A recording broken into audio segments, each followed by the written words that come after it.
Who the hell do you think you are? Richard Miller's roar cut through the stunned silence of the Whole Foods like a gunshot, his voice cracking with pain and disbelief as he clutched his chest on the slick floor, surrounded by shattered glass and pooling olive oil. Maya Jackson stood over him, breathing steady, her forearms still tingling from the block, eyes locked on his crumpled form without a trace of fear. The entire store, carts frozen mid-aisle, phones trembling in outstretched hands, had gone deathly quiet. Miller tried to push himself up, his bespoke suit ruined, face twisted in rage and confusion. You just assaulted me. Security. Somebody call security. But no one moved. A woman near the cheese counter whispered, barely audible, "He kicked her first." Miller's head snapped toward the voice, eyes wild. "She's lying. All of you, delete those videos. I'll have every single one of you sued." Maya's voice finally broke the hush, low, calm, unshaken. "I defended myself. You attacked me in front of 50 witnesses." Miller laughed, but it came out choked, desperate. "You? Defend yourself? You're just a..." He never finished. Because right then his lead investor, Lauren Brooks, stepped back, phone still recording, and said the words that made his blood run cold.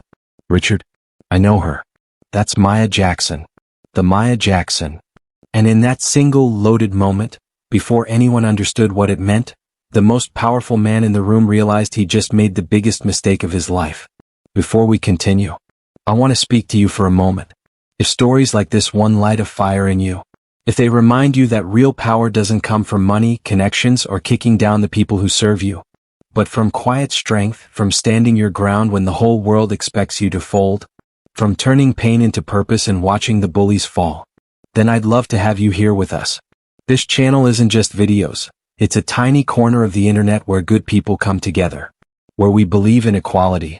And right now you're early. You're part of the very first people building this family with me. So if you want to grow with us, if you want more stories that touch your heart, go ahead and subscribe. It's free, it supports the channel more than you know. And it tells me that there are still people out there who believe in equality just as much as I do. If you have subscribed to this channel, I can officially say welcome to the family. It was one of those crisp fall days in Northwest DC, where the air smells like ambition and overpriced lattes.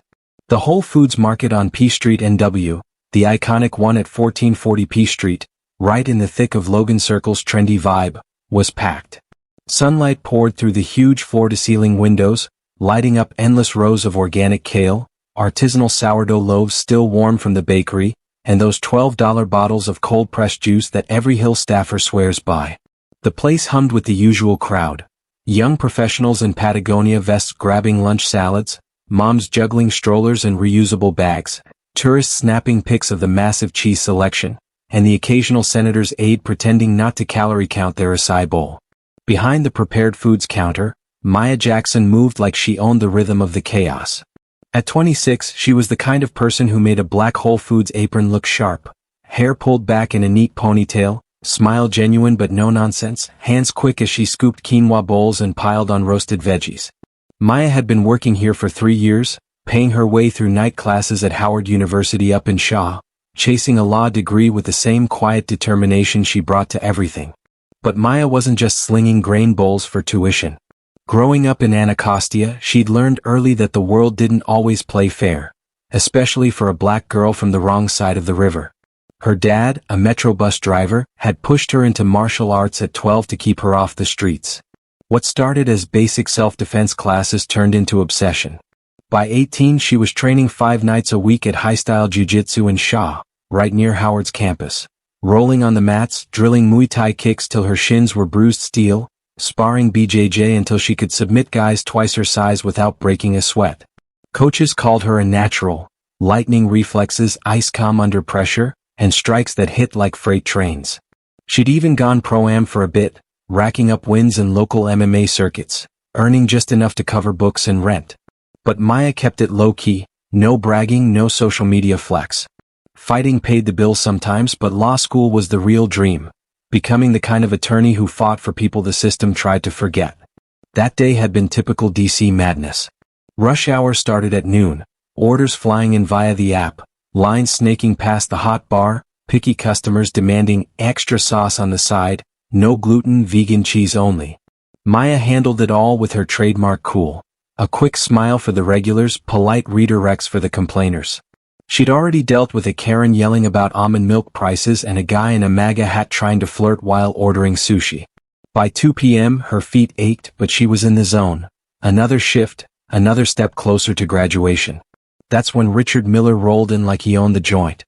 Richard Miller, call him Rich to his friends, Mr. Miller to everyone else, was the kind of billionaire DC bred in the shadows of power. Mid-40s, silver fox hair slicked back, custom Tom Ford suit that cost more than most people's rent, and a Patek Philippe on his wrist flashing every time he gestured, which was a lot. He'd built his fortune on K Street, the infamous lobbying corridor where deals got done over steak lunches at the Palm. Starting as a junior staffer on the Hill back in the 90s, he'd flipped to the dark side, founding Miller Influence Group, a powerhouse firm that whispered in senators' ears for big tech, pharma giants, and oil barons. Hundreds of millions in revenue, private jets to Davos, a mansion in Georgetown, and a yacht docked in Annapolis. He'd survived scandals, outlasted administrations, and amassed enough favors to make or break bills before they hit the floor. But all that money and power? It had gone straight to his head. Richard wasn't just rich, he was untouchable. Or so he thought. He'd yell at waitstaff in five-star spots, cut lines at Reagan National and trash service workers at his exclusive Cosmos Club dinners. These people don't get it, he'd rant to his yes men. I built this city's economy. They should kiss the ground I walk on. His ego was a bubble inflated by decades of never hearing no. That afternoon he strutted into Whole Foods with his entourage. For sharp-suited investors he was wooing for his latest venture, an AI, ethics consulting firm that was really just a way to lobby against regulations. Lauren Brooks, a venture capitalist from Silicon Valley, Derek Hayes, a Texas oil heir, and two others hanging on his every word. They hit the prepared food section like a swarm, Miller barking orders for gluten-free this, macro-balance that. Maya approached with her tablet. Afternoon, gentlemen. What can I build for you today? Miller barely looked at her, thrusting his phone forward. This quinoa bowl, app order. Make it quick, I've got a tea time at Burning Tree. She glanced, dairy-free as requested. But as she plated it, Miller's eyes narrowed. Here we go, she thought. The nitpicking started small, too much dressing. That chicken looks dry. Then louder, drawing stares. You people always screw up the simplest things. Racist undertones laced every word, his voice booming over the hum of the store. Shoppers whispered. A regular near the salad bar muttered, she's handling him like a champ. Miller's face reddened, investors shifting awkwardly. He snapped his fingers, sharp, demanding, for the manager. That's when it happened. A guy in gym shorts by the cold brew taps froze, eyes widening. He recognized Maya, from a high-style jiu-jitsu livestream he'd watched last week. She'd demolished a sparring partner in seconds, all calm precision and lethal power. Holy shit, he whispered to his buddy. That's her, the fighter. But he kept quiet, phone already slipping out to record. No one knew yet, but the fuse was lit. Richard Miller, the untouchable K Street king, was about to learn the hard way that some people aren't as powerless as they look. And the whole store was about to go dead silent. Maya had just returned with a fresh quinoa bowl, remade exactly to his specs, portion perfect, temperature checked twice. She set it down in front of him with the same calm professionalism she'd shown all shift. Sir, I've comped this one for the inconvenience. On the house. Most people would have taken the win and moved on. Not Richard Miller. He stared at the bowl like it had personally insulted him, then looked up at Maya with a sneer that could curdle oat milk. Comped it? His voice carried across the hot bar, loud enough for the sushi station to hear. You think throwing me a free salad fixes this? You think that makes up for wasting my time? Lauren Brooks, the sharp venture capitalist in his group, shifted uncomfortably. Richard, it's fine. Let's just eat and head to the Willard. He ignored her completely, leaning over the counter, invading Maya's space. His cologne, some $500 an ounce oud thing, clashed with the fresh basil scent from the pesto station. You people always pull this, he said, voice dripping venom. Act like you're doing us a favor when you can't even get a basic order right the first time. This is why places like this are going downhill, standards dropping because they hire anybody who can scoop rice. The words "you people" landed like a gut punch. A black mom with a toddler on her hip froze mid-aisle. A white guy in a Go Nats cap muttered, "Dude, chill." Phones started coming out, not subtle anymore. One woman near the rotisserie chickens angled her iPhone like she was filming the salad bar, but the lens was locked on Miller. Maya didn't flinch. Hands folded in front of her apron, posture straight, voice level. "I've apologized, sir. I've remade the order. I've comped it. If there's anything else I can do to make this right." "Make this right?" Miller cut her off, laughing cold and sharp. "You want to know what would make this right? Acknowledging you messed up. Not this fake nice corporate script. Not standing there looking down at me like I'm the problem." He took a step closer, close enough now that the counter was the only barrier. His investors exchanged glances. Derek from Texas looked like he wanted the floor to swallow him whole. "You think because you wear that little green apron you're on my level? You have any idea who I am? The people I lunch with? The bills I get passed, or killed, before breakfast?" Maya met his eyes, unflinching. "I know you're a customer, sir. And I'm trying to serve you." That calm, that refusal to crumble, was gasoline on his ego. Miller's face flushed crimson, veins standing out at his temples. "Trying to serve me? You're mocking me. Standing there with that superior little attitude like you're better than this job, better than me." He gestured wildly at the store around them. "This watch? More than you make in a year. This suit? Tailored while you're slinging kale to interns. And you've got the nerve to stand there like you belong in the same room as me." A low murmur rippled through the growing crowd. Someone near the bakery whispered, "This is about to go viral." Lauren tried again, voice firmer. "Richard, enough. We're leaving." He waved her off without breaking eye contact with Maya. "No. She needs to learn respect." Maya's jaw tightened, just a flicker, but her voice stayed steady. "Respect goes both ways, sir." That did it. Something snapped behind Miller's eyes. His body language shifted, shoulders squaring, weight transferring to his back foot. The crowd sensed it before it happened. A collective intake of breath. Then he moved.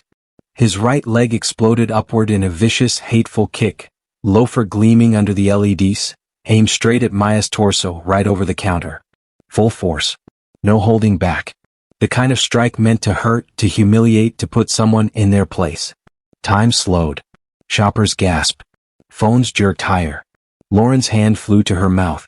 The kick sliced through the air, inches from impact. And Maya moved. Not panicked. Not desperate. Precise. Her torso twisted just enough. Hips pivoting, weight dropping. A motion so economical it looked effortless. Her left forearm snapped up, angled perfectly, meeting Miller's shin with a crack that echoed like a baseball bat on leather. The force stopped dead. Miller's eyes went wide. Shock, pain, confusion all at once. But Maya wasn't done. In one seamless flow, her right hand shot forward, palm open, heel first, driving into his solar plexus with surgical power. Every ounce of her training, every hour on the mats at high-style jiu-jitsu, channeled into that single strike. Thud. Miller flew backward, arms windmilling, crashing into the premium olive oil display behind him. Bottles shattered in a symphony of glass and green-gold liquid. He hit the floor hard, slick, sprawling, gasping for air that wouldn't come. The store went dead silent. No music. No chatter. Just the slow drip of oil and Miller's ragged wheezing. Maya stood exactly where she'd been, breathing even, ponytail barely disturbed, hands lowered but ready. She looked down at him, expression neutral. I defended myself.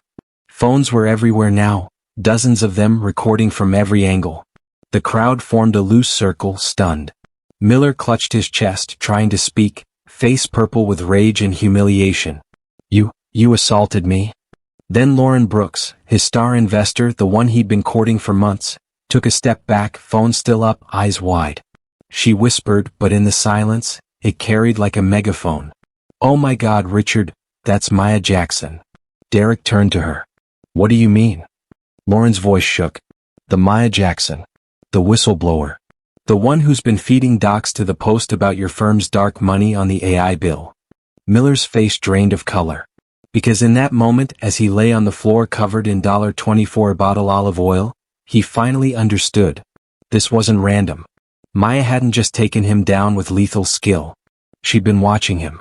Waiting. And he just handed her, and the world, the perfect ending to her investigation. The silence stretched.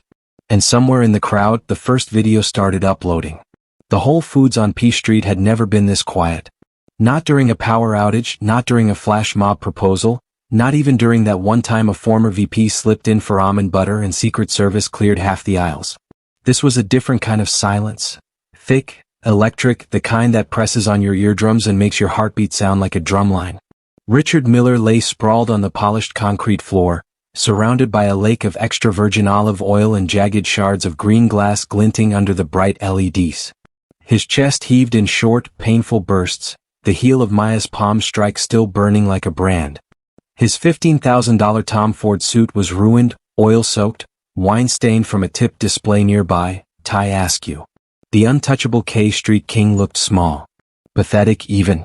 Maya Jackson stood behind the counter exactly as she had been 5 seconds earlier. Feet planted, shoulders relaxed, hands visible and open at her sides. The only sign anything had happened was a faint red mark blooming on her left forearm where she'd blocked his shin, and one loose curl that had escaped her ponytail. 50 phones were out. 50 cameras rolling. No one dared speak above a whisper. A college kid near the cold brew taps finally broke the hush. Did you guys see that? She didn't even move and he just flew. His friend, voice shaking, "Bro, that was straight up MMA. She trains at High Style in Shaw. I've seen her clips. She's legit." The whispers spread like wildfire through dry grass. Maya Jackson. Yeah, she's the one who went undefeated in the local Pro-Am circuit last year. Muay Thai clinch monster. And BJJ black belt under Professor Ramos. Pays for Howard Law night classes with fight purses and this gig. Smart as hell. Maya didn't acknowledge any of it. She just looked down at Miller, voice calm and clear enough for every microphone to catch. "I defended myself. He kicked first. You all saw it." Miller finally found his voice, wheezy, desperate. He tried to push up on one elbow, oil slicking his palm, sending him slipping back down. This is assault," he rasped. "She attacked me. I want her arrested. Now." He looked around wildly for support. His investors stood frozen. Lauren Brooks still had her phone up, recording. Derek Hayes stared at the floor like he wished it would swallow him. A woman in Lululemon leggings near the rotisserie chicken spoke up loud enough for everyone to hear. "Sir, you kicked her over the counter. We all saw it. It's on video." Miller's head snapped toward her. "You don't know what you saw. She provoked me. The order was wrong, she's incompetent." Sirens cut him off. 2 MPD cruisers pulled up outside the massive windows, blue and red lights painting the organic produce in strobing colors. 4 officers strode in, badges gleaming, hands resting near belts but postures calm. DC cops know a viral moment when they see one. The lead officer, a veteran sergeant named Ramirez with a no-nonsense buzz cut, took in the scene. Billionaire on the floor, black female employee standing composed, dozens of phones. "Ma'am," he said to Maya, voice professional. "You okay? Anyone hurt?" "I'm fine, officer. Minor bruising on my arm from blocking his kick. He may have chest pain. I struck him in self-defense." Ramirez nodded, turning to Miller. "Sir, can you stand?" Miller struggled up, leaning heavily on Derek, who looked like he'd rather be anywhere else. Oil dripped from his jacket onto the floor. "This woman assaulted me," Miller barked, finding some of his old bluster. "I want her in cuffs." Ramirez raised an eyebrow. "We'll take statements. Everyone stay calm." That's when the second officer, a younger woman named Officer Chin, started collecting phones. "Folks, we're gonna need copies of any footage. Airdrop or email, it'll go faster if you cooperate." People lined up willingly. No one was deleting anything. As Chin reviewed the first few clips on her department tablet, multiple angles, crystal clear, Maya gave her statement quietly and factually. Date, time, what was said, the kick, the block, the counterstrike. No emotion. Just facts. Miller, meanwhile, grew louder, more frantic. "She's lying. The order was wrong on purpose. Look at my app, see? It shows dairy, but I ordered dairy-free. She sabotaged it to embarrass me." Officer Chin paused the video, zoomed in on Miller's phone screen as he thrust it toward her. Then she frowned. "Sergeant, you need to see this." Ramirez stepped over, looked at the screen. The timestamp on the order confirmation screenshot was today. But the metadata, visible when Chin tilted the phone just right, showed the image had been edited 47 minutes ago in a photo app. Chen pulled up another shopper's footage, crystal clear video of Miller minutes before approaching the counter, standing alone near the bakery, holding his phone low, thumb moving rapidly, editing something. Ramirez's voice went very quiet. "Mr. Miller, did you alter this screenshot?" Miller's face went slack. "I what? No, that's ridiculous." Chen wasn't done. She'd already emailed herself a few clips. One bystander had filmed Miller's lock screen as he waved the phone around, a folder icon labeled, "Smear Targets." And in the background of another video, barely audible but clear enough with headphones, was Miller muttering to Derek right before the confrontation, "Watch this. These minority suppliers think they're untouchable because of corporate DEI. I'll show them what happens when they cross real power." The pieces clicked. This wasn't a random tantrum.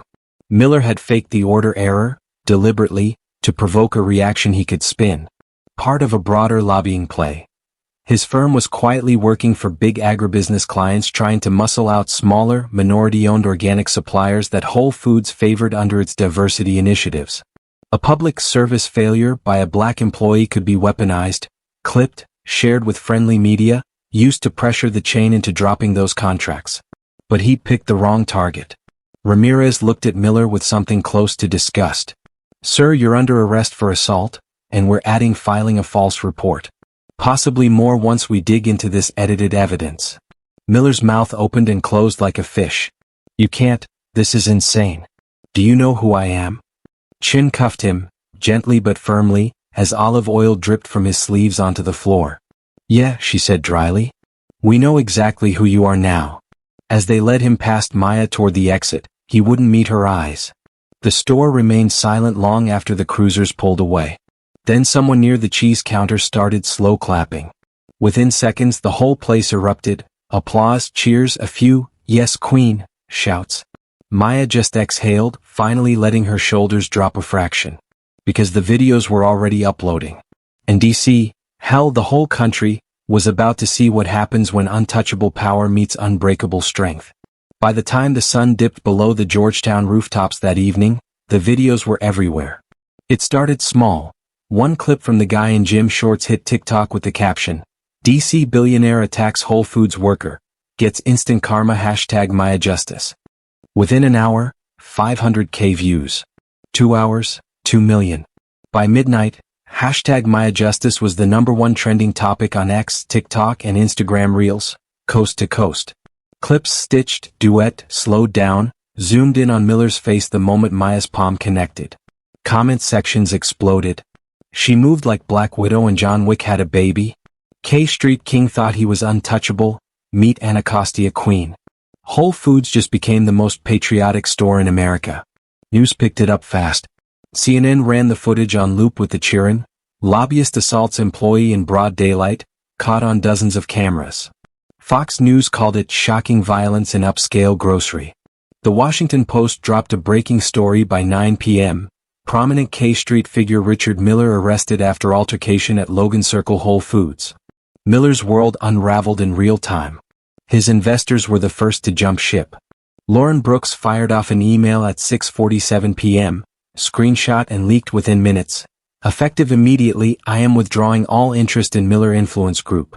Association with individuals who engage in violent, discriminatory behavior is incompatible with our values. Derek Hayes followed on X. Texas money doesn't back bullies. Pulling out. By morning, the firm's website was down. Traffic overload from people hunting client lists. Major tech clients issued statements distancing themselves. One big pharma giant terminated their 7-figure contract before breakfast. The U.S. Attorney's Office for D.C. weighed in by noon the next day. Assault charges with hate crime enhancements, citing Miller's repeated use of "you people" and the racial context. Bond set high. Miller made bail, but the mugshot, oil-stained suit, disheveled hair, defeated eyes, became the new profile pic for half the internet. Meanwhile, Maya went home to her small apartment in Northeast, iced her forearm and turned her phone off. The media frenzy hit like a hurricane. Reporters camped outside Whole Foods. CNN wanted an exclusive. Good Morning America offered a remote. Podcasters, YouTubers, even late-night shows reached out. A viral tweet from a comedian read, "Maya Jackson for Secretary of Defense. Who's with me?" She declined every single one. Through the store manager, she released one short statement. "I was doing my job. When I was attacked, I defended myself. I'm grateful the truth is clear on video. I ask for privacy as I continue my studies and my work. Thank you." That dignity only made her bigger. A Howard Law student started a GoFundMe that night. Help Maya Jackson finish law school, future civil rights attorney. Goal, $50,000 for tuition and books.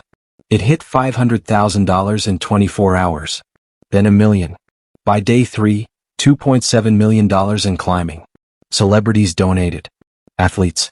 Even a few anonymous concerned citizens of D.C. dropped 6 figures. Maya accepted enough to cover school debt-free and quietly redirected the rest to a scholarship fund for first-generation Howard students. But the internet wasn't done digging. Late on the third night, a hacker collective known as Capital Leaks, the same group that had exposed dark money networks before, dropped a bomb on a secure paste site, then blasted links across X and Reddit. Subject line, Richard Miller's private emails, why he really targeted Maya Jackson. Thousands of messages, authenticated and time-stamped. One chain from 8 years ago stood out. Miller writing to a partner, "Marcus Jackson is becoming a problem. He won't play ball on the pharma deregulation push. Dig into his background, find leverage. If he won't bend, we break him." Marcus Jackson, Maya's father.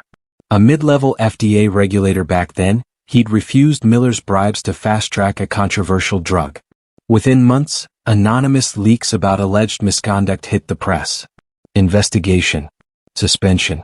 Career destroyed. Marcus died of a stress-related heart attack 2 years later. Maya was 18. Another email dated just 6 weeks ago. Whole food sourcing vote coming up on House Subcommittee. Need optics against minority suppliers. Find a visible employee, preferably black, female, to stage a service failure. Make it ugly. I'll handle the provocation. Attached, a photo of Maya behind the counter, taken from the store's public Instagram. He'd chosen her on purpose. Not random arrogance. Personal. Because she was Marcus Jackson's daughter. And Miller never forgot a name that cost him a deal. The leak went nuclear. Hashtag Maya Justice morphed into hashtag Justice for Marcus too. Protests popped up outside Miller's Georgetown mansion. Former colleagues came forward with stories of similar strong-arm tactics. The House Ethics Committee announced an inquiry into his firm's influence peddling. Miller's lawyers went silent. No more statements. No spin. He disappeared from public view, holed up in his house, blinds drawn, empire in ashes. Maya, when asked by a reporter who finally caught her walking to the Shaw gym, gave the only comment she'd make about the leak. "My father taught me to stand up for what's right even when it costs you. I'm just trying to honor that." Then she shouldered her gym bag and kept walking. The city watched her go, strong, quiet, unbreakable. And somewhere in the distance, you could almost hear the sound of K Street cracking under its own weight. 6 months later, the federal courthouse on Constitution Avenue looked like a circus had rolled into town. Camera crews lined the steps. Protesters waved signs, "Justice for Marcus" on one side, a handful of diehard lobbyist allies holding "Free Richard Miller" on the other, looking increasingly lonely as the weeks wore on. Inside the marble halls, the trial of United States versus Richard Miller had become must-see TV, streamed live, dissected on every cable channel, turned into nightly monologues by late-night hosts. Miller sat at the defense table looking like a ghost of the man who once strutted K Street. The bespoke suits were gone, replaced by off-the-rack navy, tie knotted too tight. His silver hair had gone thin and dull. The Patek Philippe? Confiscated as part of asset forfeiture. He'd lost 30 pounds, most of it ego. The charges had snowballed. Assault with hate crime enhancement, filing false reports, conspiracy to commit wire fraud, bribery of public officials, and, thanks to the Capital Leaks dump and subsequent FBI raids, RICO violations tied to a decade-long corruption ring. His firm had funneled dark money to members of Congress, buried safety studies for pharma clients, and strong-armed regulators like Marcus Jackson who wouldn't play ball. The prosecution's case was airtight. Dozens of videos from Whole Foods. The edited screenshot. The leaked emails naming Maya specifically. Former colleagues flipping for plea deals. Bank records showing millions routed through shell companies. Miller's defense tried every angle: momentary lapse, provocation, cancel culture run amok. But every time they played the grocery store footage, the jury winced. You could hear Miller's own words, "You people," echoing in the courtroom. Then came the final day of testimony. Maya took the stand. She wore a simple black blazer over a Howard Law hoodie, subtle, powerful. Hair in the same neat ponytail. Voice steady as ever. The prosecutor, a sharp black woman named Assistant U.S. Attorney Danielle Brooks, no relation to Lauren, guided her gently through the Whole Foods events. Maya recounted it all, calm, factual, no embellishment. The jury hung on every word. Defense cross-examination tried to paint her as aggressive, vengeful. "You're a trained fighter, Ms. Jackson. Isn't it true you overreacted?" "No, sir. I responded with the minimum force necessary to stop an assault." "You have a personal grudge against my client because of what happened to your father." Maya paused just long enough for the room to lean in. "I have a commitment to justice because of what happened to my father." The gallery murmured. Then the prosecutor stood for redirect. "Ms. Jackson, one final question. How long have you been cooperating with federal authorities regarding Miller Influence Group?" The courtroom exploded. Reporters scrambled for laptops. Miller's head snapped up, eyes wide with fresh panic. His lead attorney half rose, mouth open in objection, but the judge banged the gavel for order. Maya looked straight at the jury. 18 months. Yes. Camera shutters firing like gunfire.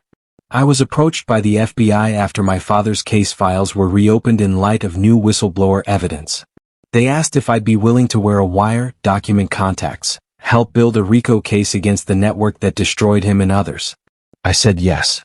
She turned slightly toward Miller, first time she'd looked at him directly since that day in Whole Foods. "I took the job at that specific store because we knew Miller frequented it. I trained harder than ever, not for revenge but to be ready for anything. I never provoked him. I never wanted violence.